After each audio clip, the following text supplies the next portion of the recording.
Hello छात्र छात्राओं, स्वागत है आपका आरसी एकेडमी कोचिंग संस्थान देहरादून में। तो आज लेके आए हम आरसी एकेडमी कोचिंग का 57वां प्रैक्टिस सेट, 47वां प्रैक्टिस सेट। ये जो 47वां प्रैक्टिस सेट है ये जनरल नॉलेज और रीजनिंग का जो 61 से 100 तक होगा। 61 से 100 तक होगा। इससे पहले जो आपने किया था 60 तक जो क्वेश्चन किए थे उसमें 20 क्वेश्चन हिंदी और 40 क्वेश्चन उत्तराखंड के थे। लेकिन जो ये वाले क्वेश्चन है ये आपके सेंट्रल गवर्नमेंट के लिए भी काम आएंगे और उत्तराखंड के लिए भी काम आएंगे। तो ये पार्ट सेकंड है जनरल नॉलेज का, पहले 61 से लेकर 90 तक और फिर 90 से लेकर आपका 91 से लेकर 100 तक जो होगा और रीजनिंग का पार्ट होगा। तो चलो क्वेश्चन शुरू करते हैं। पहला क्वेश्चन कि कोई विधेयक धन विधेयक है या नहीं, इसका निश्चय लोकसभा के अध्यक्ष किस अनुच्छेद के तहत करते हैं। देखो जैसे कि आप लोगों को पता होगा कि कोई विधेयक धन विधेयक है या नहीं, इसका निर्णय किसके द्वारा लिया जाता है, तो लोकसभा के अध्यक्ष के द्वारा लिया जाता है। तो यहाँ पे पूछा कि किस अनुच्छेद के तहत लिया जाता है। तो यहाँ पे 4 अनुच्छेद दिए गए, 110 का फर्स्ट, 110 का सेकंड, थर्ड, फोर्थ। तो हम चारों अनुच्छेद को देखेंगे कि क्या इसमें कह रहा है। अनुच्छेद 110 के फर्स्ट में क्या कह रहा है कि जो धन विधेयक होते हैं ना, धन विधेयक, तो धन विधेयक कौन कौन से होते हैं। धन विधेयक की परिभाषा आप बोल सकते हो कि परिभाषा क्या है धन विधेयक की, वो अनुच्छेद 110 के फर्स्ट में। जैसे हमने कहा कि धन विधेयक क्या हो सकता है, जैसे कोई टैक्स है, यानी कि हम कर बोल सकते हैं, कर को बढ़ाना है ना, कर को घटाना है ना, या फिर आप बोल सकते हो कर मतलब कर लगाना है ना, कर को आरोपित करना या लगाना, ये धन विधेयक में आता है। इसके अलावा आप लोग देखना भारत की जो संचित निधि है ना, संचित निधि है, और संचित निधि के अलावा जो भारत की क्या है, आकस्मिक निधि है। क्या है, आकस्मिक निधि। ये भी आपके किस में आते हैं, इससे जो धन निकाला जाता है, इसमें धन रखा जाता है, वो भी भारत की, वो भी किस में आता है, आपका धन विधेयक में आता है। इसके अलावा अगर आप देखोगे भारत सरकार के द्वारा कोई कर्जा लिया जाता है, ऋण लिया जाता है, वो भी इसमें आता है, किसमें, धन विधेयक में आता है ना। तो ये डेफिनेशन इसमें दी गई है 110 के फर्स्ट में। 110 के सेकंड में कहा गया कि जो धन विधेयक हो क्या नहीं होगा, यानी कि जैसे आप लोग देखना कि कोई लाइसेंस लिया जा रहा है ना, लाइसेंस, जैसे बंदूक का लाइसेंस लेना है या फिर किसी और चीज का लाइसेंस लेना, कोई फैक्ट्री वगैरह दुकान का, तो उसमें धन विधेयक में नहीं जाता। लाइसेंस के अलावा आप लोग देखना कोई फीस या शुल्क लिया जा रहा है कहीं पे, है ना, फीस ली जा रही है या कोई शुल्क है ना, वो लिया जा रहा है, तो वो भी धन विधेयक में नहीं आएगा। कोई जुर्माना, किसी के ऊपर कोई जुर्माना लगता है, जुर्माना जैसे आपका होता है कहीं पे किसी भी चीज के ऊपर जुर्माना लगाया जा सकता है, लाइसेंस के ऊपर या फिर कोर्ट में जुर्माना लगता है, तो जुर्माना वगैरह भी धन विधेयक में नहीं जाता है ना। तो ये अनुच्छेद 110 के सेकंड में लिखा है। 110 के थर्ड में लिखा गया है कि जो धन विधेयक होगा, सपोज यहाँ पे जो है कोई कर को बढ़ाना, किसी कर को बढ़ाया गया, घटाया गया, संचित निधि, आकस्मिक निधि है, तो लोकसभा के जो अध्यक्ष को परिभाषित करेंगे कि ये वो मतलब ये निश्चित करेंगे कि धन विधेयक है कि नहीं है। तो ये अनुच्छेद 110 में लोकसभा के अध्यक्ष कहते हैं कि कोई विधेयक जो है धन विधेयक है या नहीं, धन विधेयक है या नहीं, ये कौन निश्चित करते हैं, लोकसभा के अध्यक्ष, लोकसभा अध्यक्ष करते हैं। और किस अनुच्छेद के तहत करते हैं, आपके अनुच्छेद 110 के थर्ड के तहत। अनुच्छेद 110 के 4 में कहा गया है कि जो धन विधेयक है, धन विधेयक जो होंगे उसमें लोकसभा के अध्यक्ष जो है, लोकसभा के अध्यक्ष जो है हस्ताक्षर सहित क्या करेंगे, हस्ताक्षर सहित क्या करेंगे, उसे प्रमाणित करेंगे। लोकसभा के अध्यक्ष जो है धन विधेयक को किस अनुच्छेद के तहत प्रमाणित करते हैं, तो आपका ऐसा क्वेश्चन आता है तो अनुच्छेद 110 के 4 में लोकसभा के अध्यक्ष किस अनुच्छेद के तहत किसी विधेयक को धन विधेयक है या नहीं कह सकते हैं, तो यह अनुच्छेद 100 मतलब किस अनुच्छेद के तहत लोकसभा के अध्यक्ष कहते हैं कि कोई विधेयक धन विधेयक है कि नहीं, तो 110 का 3। और अगर ये पूछा कि प्रमाणित किस अनुच्छेद के तहत करते हैं, तो प्रमाणित करता है अनुच्छेद 104 के तहत। कौन कौन से धन विधेयक नहीं होते हैं, तो 110 में है, और कौन कौन से धन विधेयक होते हैं, तो 110 के फर्स्ट में और 110 के सेकंड में कौन से नहीं है ना, तो ये धन विधेयक में नहीं आएंगे। अब आपका प्रश्न क्या था कि कोई विधेयक धन विधेयक है या नहीं, इसका निश्चय लोकसभा के अध्यक्ष किस अनुच्छेद के तहत करते हैं, तो किस अनुच्छेद के तहत करते हैं, तो अनुच्छेद 110 के थर्ड के तहत, तो सी इसका आंसर हो जाएगा। चलो अगला क्वेश्चन देखते हैं। संसद के सदस्यों की अनुपस्थिति से संबंधित कौन सा कथन निश्चित रूप से सत्य है। देखो भाई क्या कह रहा है यहाँ पे कि संसद के सदस्यों की अनुपस्थिति से संबंधित कौन सा कथन सत्य है इनमें से। पहला कह रहा है यदि वह लगातार 6 माह तक अनुपस्थित रहता है तो सदन उसके स्थान को रिक्त कर सकता है। 6 माह नहीं है यहाँ पे केवल क्या है, 2 माह होना चाहिए था, 2 माह होना चाहिए था, यानी कि आप 60 दिन भी इसको लिख सकते थे। जब कोई भी लोकसभा का जो सदस्य होता है या संसद का कोई सदस्य होता है, अगर 60 दिन तक लगातार अनुपस्थित यानी कि अब्सेंट रहता है तो उसकी सदस्यता निरस्त की जा सकती है। तो यहाँ 6 माह की जगह 60 दिन होना चाहिए था, तो ये आर आपका गलत है। सत्र अवसान का समय उसकी अनुपस्थिति में शामिल किया जाता है।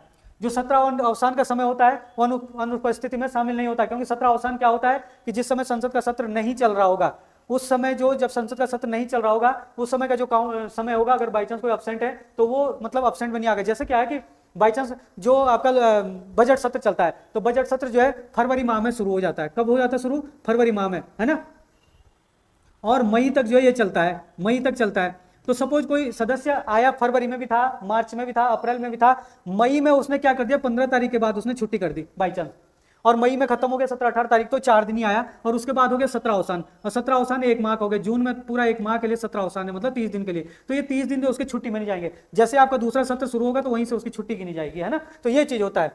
दूसरी बात, यदि संसद, ये भी आपका क्या हो गया, आपका गलत हो गया, ठीक है। यदि संसद लगातार कम से कम 6 दिनों से अधिक समय के लिए स्थगित रहता है तो वह उसकी अनुपस्थिति में शामिल नहीं किया जाएगा। मतलब क्या है कि वो कह रहा है कि अगर संसद लगातार 6 दिनों से अधिक स्थगित और 17 अवसान में क्या फर्क है?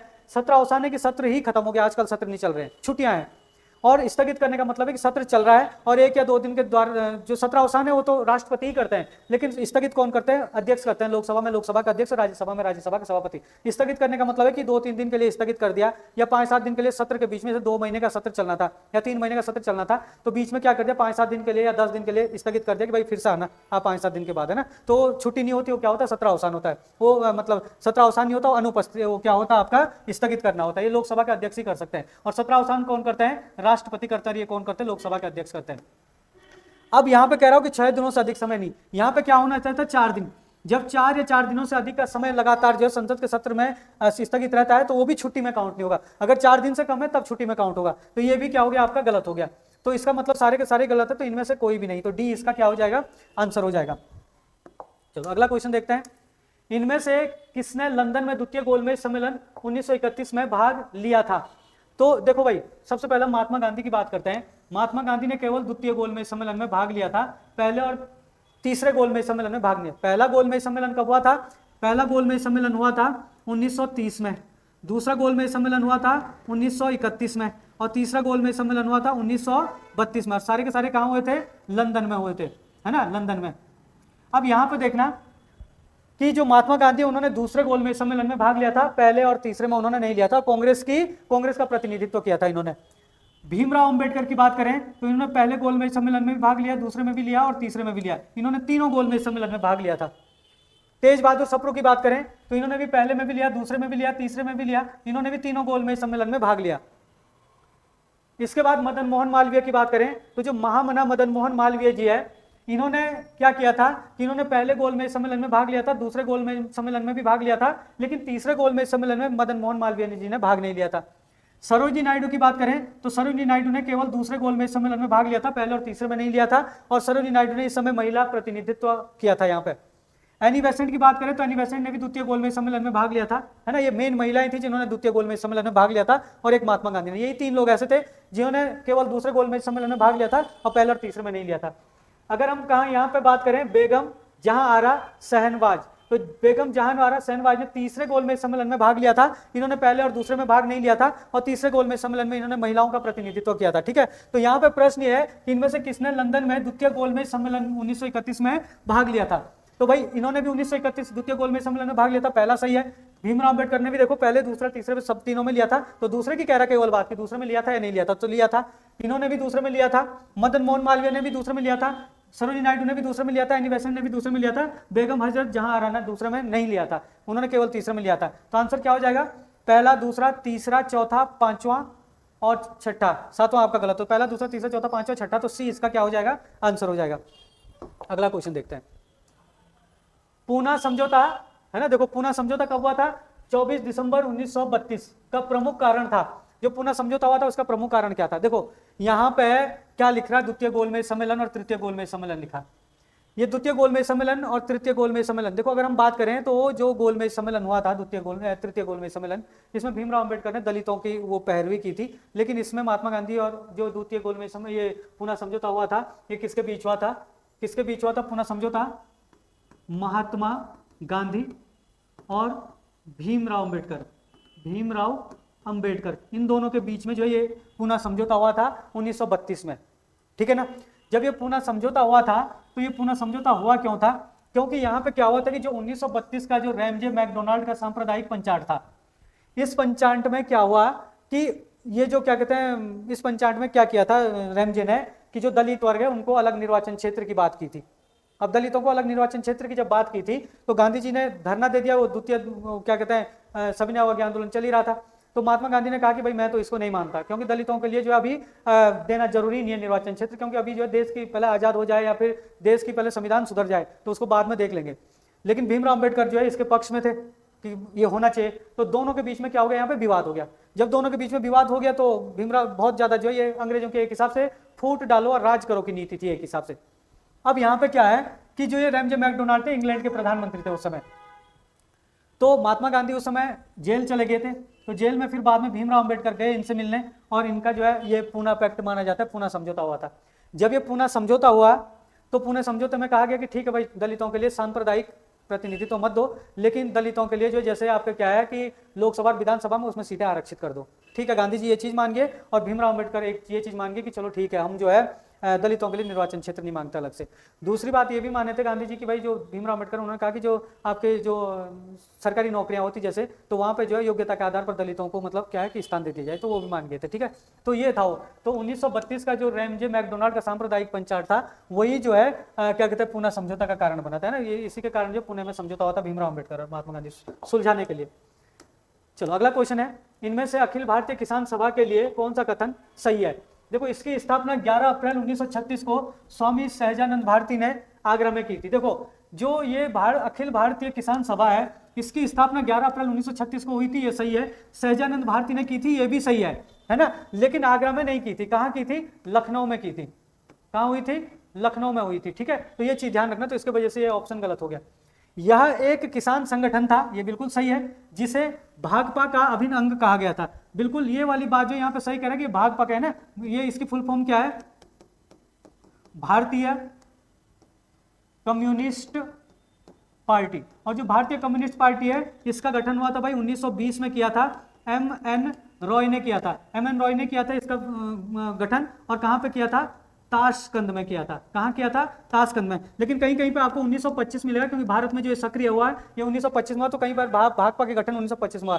बाकी 1965 में, अगर हम 1965 की बात 1964 की बात करें, तो 1964 में इसमें विभाजन हो गया था, तो भाकपा अपना अलग हो गया है ना, और भाकपा की जगह जो है भाकपा से अलग होकर एक जो है क्या आ गया? माकपा आ गया है ना। इसको जो है मार्क्सवादी कम्युनिस्ट पार्टी बोल सकते हो आप लोग, है ना। तो ये चीजें जो है हुई थी यहाँ पे। तो ये एक किसान संगठन था जो भाकपा का, अपने भाकपा के ही सदस्य थे इसमें, और उन्होंने इसको चलाया था। तो क्या हो जाएगा? आर गलत है और एस सही। आर भी आगरा के चक्कर से गलत हुआ, बाकी स्थापना 11 अप्रैल 1936 को स्वामी सहजानंद भारती ने की थी, तो आर गलत है और एस क्या हो गया? सही। तो बी इसका आंसर हो गया। चलो अगला क्वेश्चन देखते हैं, इनमें से कौन सी वीटो पावर भारत के राष्ट्रपति के पास नहीं है? देखो भाई, सबसे पहले तो इन वीटो पावर के बारे में जान लो। 4 वीटो पावर दी गई है यहाँ पे, तो चारों के चारों में जान लो कि इनका मतलब क्या होता है। देखो, आत्यंतिक वीटो का मतलब होता है कि किसी भी विधेयक को पूर्णतः समाप्त करना, किसी भी विधेयक को पूर्णतः समाप्त करना। जैसे क्या हुआ कि कोई विधेयक है ना, जैसे हमारे पास क्या होती है? संसद होती है, एक संसद में एक लोकसभा है और एक क्या है? राज्यसभा। कोई विधेयक जैसे लोकसभा में था, लोकसभा से पारित होकर राज्यसभा के पास चलेगा, राज्यसभा से पारित होने के बाद लास्ट में कहाँ जाएगा? राष्ट्रपति के पास जाएगा। हर विधेयक में यही होता है। अब क्या होगा कि विधेयक राष्ट्रपति अगर पूरी तरह से जो है क्या कर दे? समाप्त कर दे, पूर्णतः उस विधेयक को वीटो पावर का यूज करके समाप्त कर देगा कि ये बिल्कुल एकदम खराब विधेयक लाया आपने, तो उसको क्या कहते हैं? आपका आत्यंतिक वीटो पावर या एब्सोल्यूट वीटो कहते हैं, है ना। दूसरी है विशेष वीटो। विशेष वीटो में क्या होता है कि जैसे क्या है कि आपका कोई मतलब एक ये विधेयक लाया गया, विधेयक में कोई एक लाइन है जिसको राष्ट्रपति चाह रहे हैं कि ये गलत है, तो वो कहेंगे कि ये लाइन जो है गलत है, इसको मैं हटाने का आदेश देता हूं। तो किसी एक पॉइंट को या एक बिंदु को या स्पेशल किसी पॉइंट को हटा देना ही क्या कहलाता है? विशेष वीटो कहलाता है। ठीक है, एक होता है जेबी वीटो, यानी जेबी वीटो का मतलब यहाँ पे पॉकेट वीटो। जेबी मतलब जेब में रखना। पॉकेट वीटो का मतलब है कि जब किसी को क्या देता है? राष्ट्रपति लटका दे, किसी विधेयक को लटका दे, मतलब ना उस पर अपनी मंजूरी दे और ना ही उसको समाप्त करे और ना ही पूर्ण विचार के लिए लौटा दे, अपने पास ही रखे, और मंजूरी भी नहीं दे रहा, कुछ नहीं, बस शांत बैठे हुए हैं, तो वो भी उसकी पावर है, अपने पास रख सकते हैं किसी भी विधेयक को, तो इसको कहते हैं जेबी या पॉकेट वीटो कहते हैं इसको। ठीक है ना, एक ही हो गया आपका, है ना। निलंबनकारी वीटो किसको कहते हैं? निलंबनकारी वीटो होता है ये कि जब राष्ट्रपति के पास विधेयक जाएगा, राष्ट्रपति ने कहा कि यार ये चीज जो है इसमें गलत है, तो राष्ट्रपति क्या करेंगे? इसको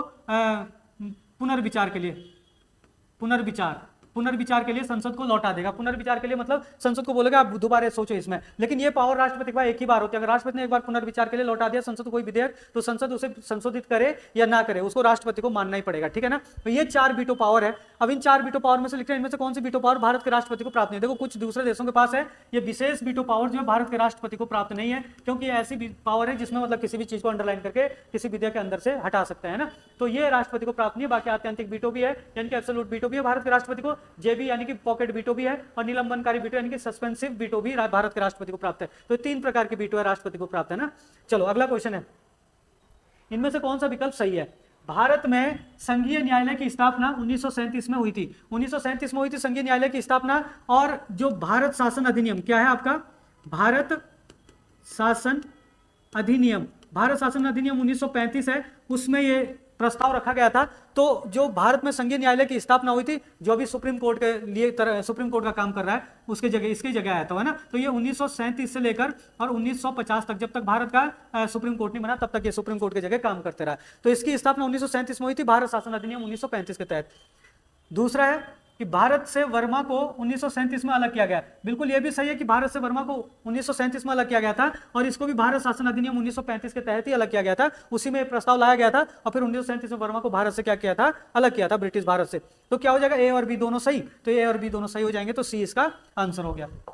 अगला क्वेश्चन है, 1 अप्रैल 1936 में स्थापित अखिल भारतीय किसान सभा किसका एक अभिन्न अंग था। तो देखो भाई, भारतीय कम्युनिस्ट पार्टी, देखो अभी ये जो है मैं थोड़ी देर पहले ही बता रखा हूँ, 1 अप्रैल 1936 में क्वेश्चन जो है रिपीट हो गया है ना। अखिल ये भारतीय कम्युनिस्ट पार्टी का ही क्या था, अभिन्न अंग था। तो ये इसका क्या हो जाएगा आंसर। ये मार्क्सवाद तो बाद में अलग हुई थी, इससे कब अलग हुई थी, 1964 में। तो ये तो 1965 में बनी थी, है ना। कांग्रेस का ये है नहीं, स्वराज पार्टी का भी नहीं है। तो चलो आगे देखते हैं। चलो ये देखना जरा, यदि संसद की संयुक्त अधिवेशन में लोकसभा के अध्यक्ष और उपाध्यक्ष अनुपस्थित हो तो अधिवेशन की अध्यक्षता करते हैं, कौन करते हैं। देखो भाई, जैसे संसद की संयुक्त बैठक बैठती है तो इसमें लोकसभा भी बैठती है और राज्यसभा के सदस्य, लोकसभा के सदस्य भी बैठते हैं और राज्यसभा के सदस्य भी बैठते हैं। अब क्या है कि यहाँ पे अगर जो लोकसभा का अध्यक्ष है, लोकसभा का अध्यक्ष क्या करता है, इसकी अध्यक्षता करता है, किसकी, संयुक्त अधिवेशन की। अगर लोकसभा का अध्यक्ष नहीं होगा, है ना, लोकसभा का अगर अध्यक्ष नहीं होगा तो लोकसभा का उपाध्यक्ष इसकी क्या करता है, अध्यक्षता करता है ना। लेकिन आप कहोगे कि जी राज्यसभा का अध्यक्ष कर लेता है, लेकिन अगर हम देखें तो जो राज्यसभा का क्या होता है, अध्यक्ष होता है, किसका, राज्यसभा का सभापति जो होता है, जिसको हम सभापति बोलते हैं। तो राज्यसभा का जो सभापति होता है वो कौन होता है, भारत का उपराष्ट्रपति होता है। कौन, उपराष्ट्रपति ही राज्यसभा का सभापति होता है। तो उपराष्ट्रपति जो है लोकसभा राज्यसभा का सदस्य नहीं है, तो संयुक्त अधिवेशन में बैठते भी नहीं है, ठीक है ना। तो इसलिए जो है अगर यहां पर देखा जाए तो अगर लोकसभा का अध्यक्ष नहीं है तो लोकसभा का उपाध्यक्ष बैठता है, और अगर लोकसभा का उपाध्यक्ष भी नहीं है तो कौन बैठेगा, राज्यसभा का कौन बैठेगा, उपसभापति, क्योंकि सभापति तो बैठते ही नहीं वहां पे, तो उपसभापति बैठेंगे। और अगर उपसभापति भी नहीं है तो जो दोनों सदनों में वरिष्ठ सदस्य होगा वही अध्यक्षता करेगा। तो यहाँ पे कह रहा है कि अगर संसद के संयुक्त अधिवेशन में लोकसभा का अध्यक्ष और उपाध्यक्ष अनुपस्थित हो तो अधिवेशन की अध्यक्षता कौन करेगा। तो राज्यसभा के सभापति तो होते ही नहीं, ये तो उपराष्ट्रपति है, तो ये तो बैठते ही नहीं वहां पे। तो राज्यसभा के उपसभापति ही क्या करेंगे, अध्यक्षता करेंगे। और अगर उपसभापति राज्यसभा के भी नहीं तो संयुक्त अधिवेशन का वरिष्ठ सदस्य कर लेता है, ठीक है। तो बी इसका क्या हो जाएगा आंसर। चलो अगला क्वेश्चन देखते हैं, इनमें से कौन सी आरबीआई की पूर्ण स्वामित्व वाली कंपनियां हैं। आरबीआई की पूर्ण स्वामित्व वाली कंपनियां कौन सी है, देखो, deposit insurance and credit guarantee corporation, ये आरबीआई की पूर्ण स्वामित्व वाली कंपनी है। भारतीय रिजर्व बैंक नोट मुद्रण प्राइवेट लिमिटेड, ये भी आरबीआई की पूर्ण स्वामित्व वाली, ये आरबीआई की आनुषंगिक कंपनियां बोलते हैं। इसमें आरबीआई के सारे शेयर आरबीआई के पास है। तो ये आरबीआई के लिए क्या काम करती है, जो deposit insurance and credit guarantee corporation है, ये क्या करती है कि ये हमारे जो पैसे होते हैं बैंकों में, जो बाकी कॉमर्शियल बैंक है, एसबीआई है, आपके जो पीएनबी है, इनमें जो हमारे पैसे होते हैं उनकी गारंटी देते हैं। और कितने की गारंटी देते हैं, 5 लाख की गारंटी देते हैं, ठीक है। तो अगर बाई चांस कोई बैंक भाग गया तो 5 लाख रुपए तक हमारे सुरक्षित है, ठीक है। दूसरी कंपनी है भारतीय रिजर्व बैंक नोट मुद्रण प्राइवेट लिमिटेड, ये रिजर्व बैंक के लिए क्या करती है, नोट छापने का काम करती है, ठीक है। तो ये रिजर्व बैंक की आनुषंगिक कंपनी है, इनकी पूर्ण स्वामित्व वाली कंपनी है। दूसरा देखो, reserve bank information technology private limited, ये भी आरबीआई की जो है पूर्ण स्वामित्व वाली कंपनी है। तो reserve bank information technology private limited, ये आरबीआई के लिए क्या करती है, जैसे साइबर अपराध होते हैं तो उनसे बचाने का काम करती है आरबीआई के बैंकों के लिए, है ना। तो ये भी है आरबीआई की आनुषंगिक कंपनी। अगली है रिजर्व बैंक इनोवेशन हब, ये आरबीआई के लिए क्या काम करती है कि हर बैंकों को ये आदेश या निर्देश या ये उपदेश देती है कि जितने भी बैंक है, सभी बैंक, वो कहते हैं कि कॉमर्शियल बैंक की लोगों तक जो है कम से कम बेसिक सुविधाएं या सारी बैंकिंग सुविधाएं जो है उन लोगों तक पहुंचाएं जो मतलब कम इनकम वाले हैं, सबके पास सबको बैंकिंग सुविधा मिलनी चाहिए। तो एक हब बनाना चाहते हैं बैंकिंग से रिलेटेड, तो ये उसका काम करती है वो कि कैसे हमने जो लोगों तक पहुंचना, हर आदमी को कैसे बैंकिंग सुविधा, बेसिक बैंकिंग सुविधा देनी है। तो रिजर्व बैंक इनोवेशन हब जो है यानी कि आरबीआईएच जो है काम करती है आरबीआई के लिए। तो ये भी आरबीआई की आनुषंगिक कंपनी है। Indian financial technology allied service, देखो IFTAS, तो ये भी आरबीआई की आनुषंगिक कंपनी है। लेकिन आप लोगों के लिए क्वेश्चन छोड़ दिया है, मैंने पढ़ा भी रखा है, अगर जिन्होंने नहीं पढ़ रखा हो बताना कि ये कंपनी जो है क्या काम करती है आरबीआई के लिए, है ना, या बैंकों के लिए। तो ये भी आरबीआई की आनुषंगिक कंपनी है, तो डी इसका क्या हो जाएगा आंसर। चलो अगला क्वेश्चन है, आरबीआई न्यूनतम कोष प्रणाली RMS का प्रयोग कर नोट जारी करती है जिसके तहत विदेशी मुद्रा भंडार अनिवार्य है। तो मतलब कितना विदेशी मुद्रा भंडार होना चाहिए? देखो जब भी आरबीआई क्या करती है कि नोट जारी करती है, जब नए नोट जारी करती है ना उसकी बात कर रहा है, तो नए नोट जब जारी करते हैं तो आरबीआई के पास कितना भंडार होना चाहिए? कम से कम 200 करोड़ होना चाहिए। अगर इन 200 करोड़ में भी देखें अगर, तो 200 करोड़ में से आपका क्या होना चाहिए? एक तो होना चाहिए गोल्ड, है ना, और दूसरा क्या होना चाहिए? फॉरेक्स, है ना। फॉरेक्स मतलब विदेशी मुद्रा भंडार। तो गोल्ड मतलब सोना कितना होना चाहिए? तो भाई आपको ध्यान देना है कि 115 करोड़ का तो आपके पास क्या होना चाहिए? गोल्ड होना चाहिए। कितना? 115 करोड़ का सोना होना चाहिए। और फॉरेक्स मतलब विदेशी मुद्रा भंडार कितना होना चाहिए? 85 करोड़ का होना चाहिए, ठीक है ना। तो ये 200 करोड़ में से 115 गोल्ड और फॉरेक्स 85 करोड़ मतलब विदेशी मुद्रा भंडार होना चाहिए। तो विदेशी मुद्रा भंडार कितना होना चाहिए? 85 करोड़। तो सी इसका क्या हो जाएगा? आंसर हो जाएगा, है ना। जब भारत की अर्थव्यवस्था डगमगाई थी 1991-92 में, जब मनमोहन सिंह ने जो है संभाला था, है ना, तो उस समय जो है केवल 15 दिन का ये विदेशी मुद्रा भंडार रह गया था भारत के पास, केवल 15 दिन का आयात कर सकता था भारत। तो अभी कितना होना चाहिए? 85 करोड़ कम से कम होना चाहिए, तभी नए नोट छाप सकती है आरबीआई। चलो अगला क्वेश्चन है, इनमें से किसने प्रथम और द्वितीय गोलमेज सम्मेलन में भाग लिया था? अभी थोड़ी देर पहले मैंने बता रखा है, क्वेश्चन भी गलती से दोबारा आ गया, लेकिन फिर भी चलो कोई बात नहीं, इसको हम करते हैं थोड़ा सा फिर से। हमने बताया था यहाँ पे इनमें से किसने प्रथम और द्वितीय गोलमेज सम्मेलनों में भाग लिया था, लेकिन तृतीय गोलमेज सम्मेलन में भाग नहीं लिया। देखो जरा, पहले और दूसरे में लिया था और तीसरे में नहीं लिया था, वो देखना हमने। तो देखो तेज बहादुर सप्रू ने पहले, दूसरा, तीसरे तीनों में लिया था। मदन मोहन मालवीय ने पहले में और दूसरे में लिया था, है ना। एनी बेसेंट ने किस में लिया? एनी बेसेंट और सरोजिनी नायडू ने केवल दूसरे में लिया था। तो पूछ रहा कि पहले और दूसरे में भाग लिया लेकिन तीसरे में नहीं लिया, तो कौन है वो? मदन मोहन मालवीय, यानी कि 2। तो 2 यानी कि सी इसका क्या हो जाएगा? आंसर हो जाएगा। चलो अगला क्वेश्चन है, विश्व की सर्वाधिक नीची झील कौन सी है? देखो भाई सबसे पहले तो आप लोग ध्यान देना, विश्व की सर्वाधिक नीची झील यानी कि विश्व का जो स्थान है उसमें सबसे डाउन वाला जो स्थान है वहां पे कौन सी है सबसे डाउन वाली झील, नीची झील? तो एक तो दे रखा है यहाँ पे कैस्पियन सागर।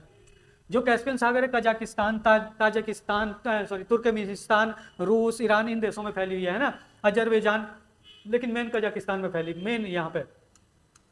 ये जो विश्व की खारे पानी की सबसे बड़ी झील है, खारे पानी की सबसे बड़ी झील है, विश्व की सबसे बड़ी झील है खारे पानी की, ठीक है ना, वॉन झील। ये भी वॉन झील भी खारे पानी की झील है भाई, है ना। ये भी क्या है? आपकी खारे पानी की झील है, लेकिन इस झील में क्या है? सबसे ज्यादा लवणीय झील है ये, सबसे ज्यादा लवणीय या खारापन है इस झील में, है ना। लगभग जो है ये अगर देखें तो 233% के आसपास जो इसकी लवणता है, खारापन है इस झील में, है ना। अगर हम देखें मृत सागर तो जॉर्डन में है, ये भी खारे पानी की झील है, लेकिन ये सब पृथ्वी की सबसे नीची झील है, सबसे डाउन वाली झील है ना। यही पूछा था विश्व की सर्वाधिक नीची झील कौन सी है, तो ये मृत सागर है। तो डी इसका सी आंसर हो जाएगा। पेंगोंग झील लद्दाख में, लद्दाख या चीन भी लिख सकता है, लद्दाख और चीन में है ये झील, है ना। और पेंगोंग झील भी खारे पानी की ही क्या है? झील है। चलो अगला क्वेश्चन देखते हैं। असम में स्थित चंदुबी झील एक भूकंपकृत झील है जिसका निर्माण हुआ है। देखो जो असम में चंदुबी झील है, ये झील जो है भूकंप जब आया था 1897 में, तो 1897 में भूकंप के कारण ये झील बनी थी, इसलिए इसको भूकंपकृत झील बोलते हैं। और कहाँ पे ये? असम में है, तो 1897 इसका क्या हो जाएगा? आंसर हो जाएगा। चलो अगला क्वेश्चन है, मुख्य एक नाम याद रखना, क्या था? लचित बोरफुकन।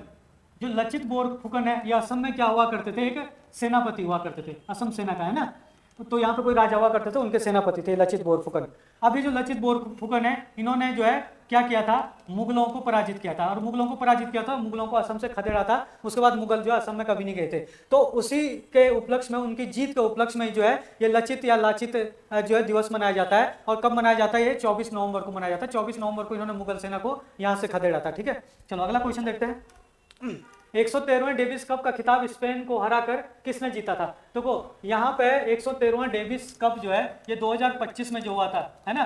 ये डेविस कप का जो, पहली बात तो ये देखो कि डेविस कप का खिताब किसने जीता, लेकिन स्पेन को हराकर जीता है। ये डेविस कप है किस खेल से संबंधित? पहले तो ये देखो, जो डेविस कप है ये टेनिस से संबंधित है, और टेनिस का, इसको क्या कहा जाता है? टेनिस का विश्व कप, है ना, टेनिस का विश्व कप। वो भी क्या है? अब देखो क्या कहते हैं, पुरुषों का, यानी पुरुषों का टेनिस में जो है सबसे बड़ा जो है क्या होता है? प्रतियोगिता है पुरुष टेनिस की, है ना, और इसीलिए इसको टेनिस का विश्व कप भी कहा जाता है, और इसलिए बहुत महत्वपूर्ण रहता है। तो 2025 में 113वां डेविस कप हुआ था, है ना। एक डेविस कप होता है, एक डर्बी कप होता है। डर्बी कप महिला विश्व कप है, और डेविस कप पुरुष विश्व कप है। तो ये जो है किसने जीता था? इटली ने जीता है इस बार। और इटली ने किसको हराया था? इटली ने हराया था स्पेन को, ठीक है।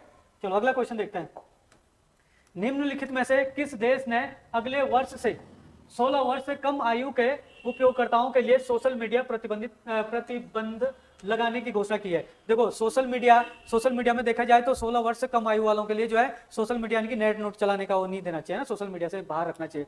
तो इसीलिए यहाँ पे क्या है कि ये बहुत अच्छी पहल है और किसने की है, ये मलेशिया ने किया। मलेशिया 2026 से क्या करेगी, सोशल मीडिया पर जो 16 वर्ष से कम उम्र के उनका अकाउंट नहीं बन पाएंगे, वो सोशल मीडिया को नहीं चला पाएंगे। ठीक है, चलो अगला क्वेश्चन है, निम्नलिखित में से, तो क्वेश्चन है इनमें से कौन सा बिंदु कैबिनेट मिशन के लिए सही है। तो सबसे पहली बात कि 24 मार्च, आपको ध्यान रखना है 24 मार्च 1946 को कैबिनेट मिशन भारत आया था। इसमें जो सदस्य थे, सदस्य कितने थे, इसमें 3 सदस्य थे। एक थे आपके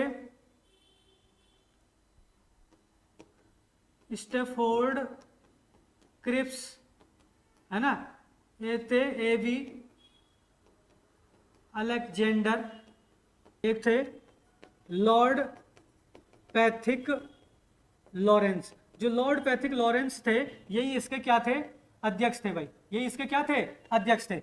ठीक है, तो ये जब भारत आए थे तो कैबिनेट मिशन के आधार पर ही संवैधानिक सभा का 1946 में संवैधानिक सभा का जो गठन किया गया था वो कैबिनेट मिशन के आधार पर ही किया गया था। बिल्कुल सही कह रहा है, कैबिनेट मिशन के आधार पर ही अंतरिम सरकार का गठन किया गया था। जो 1946 में फिर अंतरिम सरकार बनी थी उसका गठन भी क्या किया गया था, कैबिनेट मिशन के आधार पर ही किया गया था। तो पहला और दूसरा दोनों के दोनों ही क्या होंगे, सही। तो सी इसका आंसर है।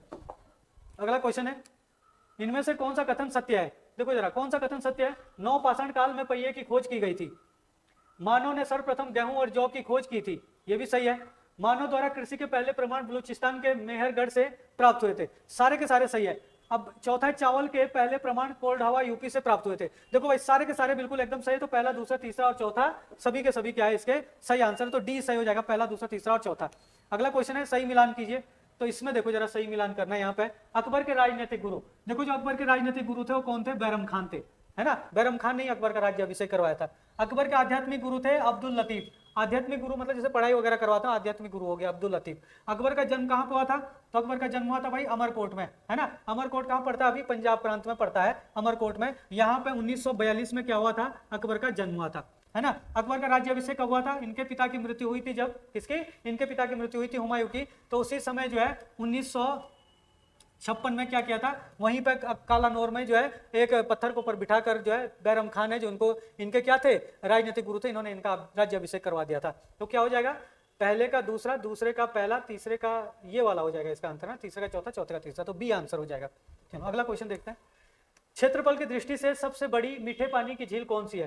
तो क्षेत्रफल की दृष्टि से मीठे पानी की सबसे बड़ी झील कौन सी है भाई, तो देखो भाई यहाँ पे जो सुपीरियर झील है, लेक सुपीरियर झील है ना, ये आपके मीठे पानी की सबसे बड़ी झील है। और जो सुपीरियर झील है वो कहाँ पड़ती है, ये उत्तरी अमेरिका में, जो आपका क्या है, कनाडा है। उत्तरी अमेरिका में कनाडा और संयुक्त राज्य अमेरिका यूएसए, कनाडा और यूएसए के बॉर्डर पे पड़ती है। और यही विश्व की क्षेत्रफल की दृष्टि से मीठे पानी की सबसे बड़ी झील है। जैसे भारत में मीठे पानी की झील है बुलर झील, जम्मू कश्मीर में, है ना।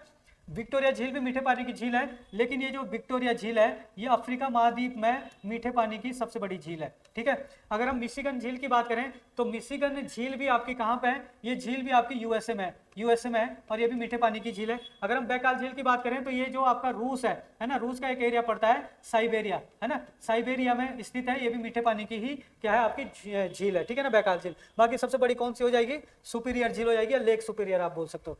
अगला क्वेश्चन है, विशिष्ट आर्थिक क्षेत्र के लिए पॉलिसी बनाने वाला भारत का पहला राज्य कौन सा है। पहले तो ये देखो कि विशिष्ट आर्थिक क्षेत्र क्या होता है, कि जैसे क्या होता है कि कोई भी राज्य या कोई भी देश मतलब विशेष रूप से अपने ऐसी पॉलिसी बनाए कि हमने निर्यात कैसे करना है, आयात कैसे करना है ना, विदेशों में अपने प्रोडक्ट को कैसे पहुंचाना है, कैसे हमने अपने प्रोडक्ट को बहुत ज्यादा फेमस करना है। तो इसी को विशिष्ट आर्थिक क्षेत्र बोलता है ना। तो विशिष्ट आर्थिक क्षेत्र की पॉलिसी वैसे केंद्र सरकार बनाती है दूसरे देशों के साथ, लेकिन यहाँ पे उत्तराखंड ने बना दी है। तो उत्तराखंड जो विशिष्ट आर्थिक क्षेत्र की पॉलिसी बनाने वाला देश का पहला राज्य बन गया, तो उत्तराखंड इसका क्या हो जाएगा, आंसर हो जाएगा। चलो अगला क्वेश्चन है, निम्नलिखित में से किसे डायरेक्ट डिमांड कहा जाएगा। तो डायरेक्ट डिमांड किसे कहा जाता है, जो बिल्कुल एकदम डायरेक्ट हम ऐसे मंगाते हैं जिसपे हमें कोई वो चीजें लगाने की जरूरत नहीं पड़ती है ना। तो क्या हो जाएगा, बुनाई की मशीन तो डायरेक्ट डिमांड है नहीं, क्योंकि इससे फिर कोई और चीज हम बना सकते हैं। जैसे स्वेटर है, स्वेटर जैसे हम पहनते हैं स्वेटर, तो इसको हम डायरेक्ट डिमांड कह सकते हैं, क्योंकि इसमें कुछ और चीजें लगाने की जरूरत नहीं पड़ती है ना। जैसे फैक्ट्री की रुई है, तो फैक्ट्री रुई को कहीं यूज करेंगे और फिर जाके बनाएंगे। जिस वो चीज होती है डायरेक्ट डिमांड में, जिसको हम सीधा लेके आते हैं और सीधा डायरेक्ट जो यूज कर लेते हैं। तो स्वेटर को हम डायरेक्ट मंगवाएंगे और सीधा पहनने के लिए यूज करेंगे, लेकिन बुनाई की मशीन को हम यूज करेंगे, लेकिन इससे कोई दूसरी चीज बनाएंगे, है ना। हम अपने उपभोक्ता नहीं बन पाएंगे इसके सीधे सीधे। और फैक्ट्री को रुई मंगवाएंगे तो उस रुई से भी कुछ ना कुछ बनाएंगे, लेकिन स्वेटर से कुछ नहीं बनाना, उसको सीधा पहनना है। ठीक है, चलो इसके बाद जो है रीजनिंग के क्वेश्चन है आपके 10 क्वेश्चन। तो रीजनिंग के क्वेश्चन देखिएगा आप लोग। पहला क्वेश्चन है, दिनेश और मुकेश पूर्व दिशा की ओर 10 किलोमीटर चले। कहाँ चले? पूर्व दिशा की ओर चले 10 किलोमीटर। ठीक है, कौन है? दिनेश और मुकेश। तो हम सपोज दिनेश और मुकेश यहाँ थे, पूर्व दिशा की ओर कितने किलोमीटर चले? 10 किलोमीटर चले, दोनों के दोनों यहाँ पहुंच गए, है ना। इनका मुंह दोनों का इधर को होगा। इसके बाद दिकेश, है ना, एक दिकेश एक मुकेश। इसके बाद दिकेश दाएं और मुकेश बाएं, मतलब दिकेश तो गया दाएं, तो दिकेश कम मुंह इधर को, तो हाथ नीचे को हो जाएगा। दिकेश तो गया दाएं, है ना, दिकेश गया दाएं और मुकेश गया बाएं, तो मुकेश इधर को जा रहा था तो इसका मुंह हो जाएगा बाएं, हो गया ऊपर, तो मुकेश गया बाएं। क्रमशः 8 किलोमीटर और 10 किलोमीटर चले। क्रमशः बोला है तो पहले किसका नाम आया है? दिकेश का है, तो दिकेश का जाएगा। दिकेश कितना चला? 8 किलोमीटर और 10 किलोमीटर चले, और मुकेश कितना चला? 10 किलोमीटर, तो ये 10 किलोमीटर चला। चलो 10 किलोमीटर हम थोड़ा ज्यादा खींच लेते हैं, 8 किलोमीटर थोड़ा कम खींच लेते हैं, ठीक है। इसके बाद क्या कह रहा है? इसके बाद मुकेश अपने दाएं और दिकेश अपने बाएं, तो मुकेश जो है ऊपर को जा रहा था, मुकेश का क्या हो जाएगा? मुकेश अपने दाएं, है ना, मुकेश अपने दाएं, तो इसका दाएं, मुकेश का दाएं कहाँ हो जाएगा? इधर, है ना, मुकेश अपने दाएं और दिकेश अपने बाएं, तो दिकेश नीचे को जा रहा, तो दिकेश का बाएं इधर को हो जाएगा, तो इधर को गया, है ना। 5-5 किलोमीटर चले, तो 5 किलोमीटर ये चला और 5 किलोमीटर ये चला, बराबर दूरी पर आ गए, यहाँ पे और ये यहाँ पे। चले अंत में दिकेश, अंत में क्या करा? अंत में दिकेश बाएं मुड़कर 5 किलोमीटर चला। अंत में जो दिकेश है वो बाएं मुड़कर 5 किलोमीटर चला, है ना। 5 किलोमीटर इधर को जा रहा, तो इसका बाएं ऊपर को जाएगा, बाएं मुड़कर 5 किलोमीटर चला, तो ये इतना पहुंच गया ना। तो बताइए कि दिकेश और मुकेश के बीच की दूरी कितनी है? तो देखो भाई यहाँ पे ये 10 किलोमीटर है, ये 10 किलोमीटर, टोटल कितना हो जाएगा? ये 18। यहाँ से यहाँ तक पूरा 18 हो जाएगा, क्योंकि 10 ये है यहाँ से यहाँ तक और 8 ये है, ठीक है, 18। तो टोटल तो 18 है, लेकिन ये 5 किलोमीटर ऊपर चल जाएगा, तो 5 किलोमीटर कम हो जाएगा, तो 5 माइनस कर दो 18 में से, तो 18 में से 5 गया तो कितना बचेगा? 13 किलोमीटर। तो 13 किलोमीटर यानी कि बी इसका आंसर हो जाएगा। अगला क्वेश्चन है कथन फर्स्ट कुछ किताबें, देखो कुछ किताबें मैगजीन है। पहला कथन कह रहा है कुछ किताबें मैगजीन है। देखो इसका चित्र ऐसे बनता है, कुछ किताबें क्या है? मैगजीन, ठीक है। कुछ किताबों को हमने मैगजीन बना दिया, तो कुछ किताबों को कुछ मैगजीन ने ले लिया, ठीक है। कुछ मैगजीन उपन्यास है, तो कुछ मैगजीन उपन्यास है, तो कुछ मैगजीन क्या हो गया? उपन्यास हो गए, ठीक है। अब निष्कर्ष निकालना है। देखो जो कथन होता है उसके द्वारा चित्र बनता है, निष्कर्ष से जो है हम आंसर निकालते हैं। कह रहा है कुछ किताबें उपन्यास है, तो ये किताब है, ये उपन्यास है, तो किताब का ये हो गया, उपन्यास का हो गया, तो किताब और उपन्यास का कोई मेल नहीं है, तो गलत है ये। कुछ उपन्यास मैगजीन है, तो कुछ उपन्यास मैगजीन है, तो कुछ उपन्यास को मैगजीन ले रही है, तो ये सही है। तो दूसरा सही है, तो केवल निष्कर्ष सेकंड सत्य है, तो बी इसका आंसर हो जाएगा। इसमें कुछ रूल रेगुलेशन भी होते हैं, लेकिन इस क्वेश्चन में इत्तेफाक से रूल रेगुलेशन नहीं आया, तो मैं इसलिए बता भी नहीं रहा। अभी अगले पेपर में जो आएगा तो हम थोड़े नियम से देंगे कि घटती इकाई और बढ़ती इकाई की तरफ जो नियम कैसे काम करते हैं, सभी के लिए कब उत्तर सही होता है और कुछ के लिए कब उत्तर सही होता है, तो अगले पेपर में देखेंगे इस टाइप का कुछ, है ना। चलो अगला क्वेश्चन है 6 मित्र A B C D E और एफ पूरब की ओर मुंह करके एक पंक्ति में बैठे। देखो 6 मित्र, 1 2 3 4, है ना, A B C D E और एफ, इतने मित्र है ना। और पूरब की तरफ, पूरब इधर को था, पूरब की तरफ मुंह करके पंक्ति में बैठे हैं। सी क्या कह रहा है? सी ए तथा ई के मध्य में। चलो हम पहले रफ में लगते हैं। सी जो है, जो ए, सी कहाँ पे? ए और ई के मध्य में कौन है? सी। ये कह रहा हूं जो सी है वो ए और ई के मध्य में। चलो हमने बना दिया सी को ए और ई के मध्य में। अब वो यहाँ पे भी हो सकते हैं तीनों, यहाँ पे भी हो सकते हैं, यहाँ पे भी हो सकते हैं, लेकिन अभी कंफर्म नहीं है, तो इसलिए हम वहां नहीं बना रहे। बी ई के निकटतम दाएं हैं, जो बी है वो ई के दाएं हैं, तो ई का मुंह अगर उधर को तो इसका दाएं इधर हो जाएगा, तो बी ई के दाएं, तो बी तो कंफर्म है कि यहीं पे आना है। इसके बाद कह रहा है लेकिन डी के बाईं ओर है, जो बी है वो ई के तो दाईं ओर और डी के है बाईं ओर, तो डी आपका यहाँ पे हो जाएगा, है ना। तो ये भी आपका सही, डी के बाईं ओर हो गया बी और ई के हो गया दाईं ओर, है ना। इसके बाद कह रहा है एफ दाएं छोर पर नहीं है, जो एफ है वो दाएं छोर पर नहीं है, तो एफ जब दाएं छोर पर नहीं, तो इधर को जा रहे तो दाएं तो इधर होता, तो एफ दाएं छोर पर नहीं है, तो एफ जो है कहाँ हो सकता है? बाएं छोर पर हो सकता है। दाएं छोर पर नहीं है, बाएं छोर पर। तो ई के दाएं और कितने व्यक्ति है? तो ई के दाएं और कितने व्यक्ति? तो ई का दाएं इधर को है, तो 1 2, तो 2 व्यक्ति हैं ई के दाएं ओर, तो बी इसका क्या हो जाएगा? आंसर हो जाएगा। जो एफ है वो इधर भी हो सकता है, इधर भी हो सकता है, इधर भी हो सकता है, तो ये इधर ही है, तो इसके दाएं तो कोई है नहीं, तो यही आपका आंसर हो जाएगा। अगला क्वेश्चन है यदि किसी कोड का अर्थ, देखो 253 का अर्थ ये है बुक आर ओल्ड, और 556 का अर्थ है मैन इज गोल्ड, और 387 का अर्थ है बाय गुड बुक, है ना। तो इसको क्वेश्चन को कैसे करते हैं? जैसे आप देखो यहाँ पे इसमें और इसमें जो कटेगा वही आपको इसमें और इसमें भी काटना है। देखो अगर आप नंबर को देखो तो यहाँ पे 2 3 5 2 5 3 है, तो यहाँ पे देखो 5 4 6, तो 5 यहाँ भी कट रहा है और यहाँ पे भी कट रहा है। अब इसका कोड जब ये था तो इसका और इसका कोड ये था, तो इन दोनों में क्या कट रहा है? बुक आर ओल्ड और मैन इज ओल्ड, तो ओल्ड कट रहा है, ओल्ड यहाँ पे भी कट रहा है, यहाँ पे भी। इसका मतलब जो 5 था, 5 का कोड क्या हो जाएगा? ओल्ड हो जाएगा। ऐसे जो है पहले और तीसरे में काटो जरा, इसमें और इसमें कुछ कट रहा है, तो इसमें 2 इसमें 3, देखो 3 यहाँ पे भी है और 3 यहाँ पे भी है, ये 3 से 3 कट गया। तो इसमें क्या कट रहा है? इसमें और इसमें क्या कट रहा है? तो इसमें और इसमें कटेंगे, तो बुक इसमें भी कट रहा है, तो इसका मतलब 3 का कोड क्या हो जाएगा? बुक्स हो जाएगा, है ना। और 2 का कोड क्या हो जाएगा, 2 का वही बचा, एक आपका आर, है ना, तो 2 का हो जाएगा आर, है ना। पूछ किसका रहा, आर का ही पूछ रहा, तो आर का हमें मिल गया, तो आर का कोड 2 हो जाएगा, तो बी इसका आंसर हो जाएगा, ठीक है।